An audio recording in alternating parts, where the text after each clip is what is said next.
उत्तर प्रदेशના પ્રયાગરાજમાં ગંગા યમુના નદીનું રૌદ્ર સ્વરૂપ નદીનું જળસ્તર ભયજનક સપાટીને પાર 24 કલાકમાં વરસાદના કારણે વિવિધ દુર્ઘટનામાં 18ના મોત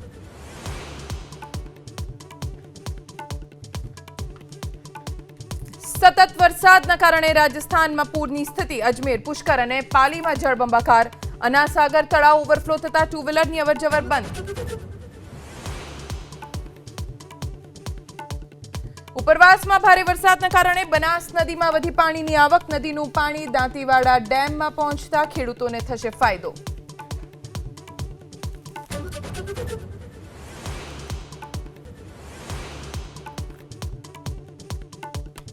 રાજ્યની સરકારી પ્રાથમિક શાળામાં વિદ્યાર્થીઓના પ્રવેશ ડેટાની એન્ટ્રી ફરજિયાત સીટીએસ અને એસએસ પોર્ટલ પર ખોટી વિગત આપનાર શાળા કે શિક્ષક સામે થશે શિસ્તભંગની કાર્યવાહી